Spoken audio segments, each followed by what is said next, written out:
ಬದಲಾವಣೆ ಮಾಡಿ ಅಂತ ಇವರು ಪೇಜಾವರ ಸ್ವಾಮಿಗಳ ಸೇರ್ಕೊಂಡು ಮತ್ತೆ ಕೆಲವು ಮಠಾಧೀಶರು ಸೇರ್ಕೊಂಡು ರಾಜ್ಯಪಾಲರಿಗೆ ದೂರನ್ನ ಕೊಟ್ಟಿದ್ದಾರೆ. ಏನ್ ಸರ್ ಅದು ಸಾಧ್ಯತೆ ಉಂಟಾ? ಅದು ವೈಯಕ್ತಿಕ ಹೇಳಿಕೆ, ಅದಕ್ಕೂ ಹೆಚ್ಚು ಗಮನ ಕೊಡದ ಅವಶ್ಯಕತೆ ಇಲ್ಲ. ಅಷ್ಟಕ್ಕೆ ಅವರ ವೈಯಕ್ತಿಕ ವಿಚಾರ ಅದು, ಅದಕ್ಕೆ ಬಹಳ ಮಹತ್ವ ಕೊಡೋದ ವಿಚಾರ ಇಲ್ಲ.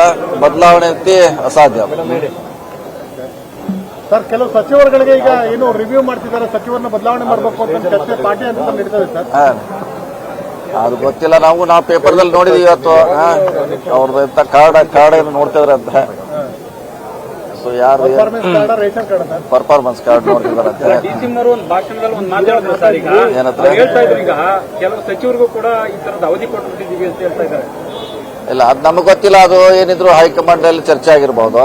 ನಮಗೆ ಯಾರಿಗೆ ಏನ್ ಟೈಮ್ ಕೊಟ್ಟಾರ, ಎಷ್ಟು ಅವಧಿ ಇದೆ, ಅವ್ರು ಎಷ್ಟು ದಿವಸ ಇರ್ತಾರ, ಅದು ನಮಗೆ ಗೊತ್ತಿಲ್ಲ.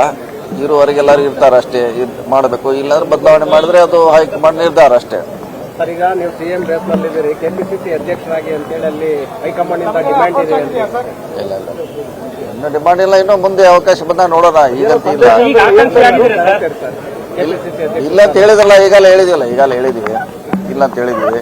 ಡೆಲ್ಲಿಗೆ ಹೋಗ್ತಿದ್ದೀರಾ ಅಂತ? ಇಲ್ಲ, ನಾವು ಅದ್ರ ಬೇರೆ ಕೆಲಸ ಇದೆ, ಹೋಗ್ತೀವಿ. ನೀವೇನು ಹೋದ್ ಮತ್ತೆ ಅದೇ ಮತ್ತೆ ಅಧ್ಯಕ್ಷ ಹೋದ್ರು.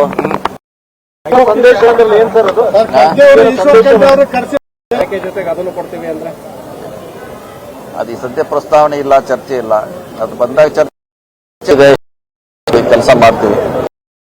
ಇಲ್ಲ ಹೇಳಕ್ಕೆ ಅವರೆಲ್ಲ ಸ್ವತಂತ್ರ ಇದ್ದಾರೆ, ಹೇಳಿದ್ದಾರೆ. ಇದು ಬಿಜೆಪಿ ಸರ್ಕಾರದಲ್ಲಿ ಇದೇನು ಹೊಸದಲ್ಲ.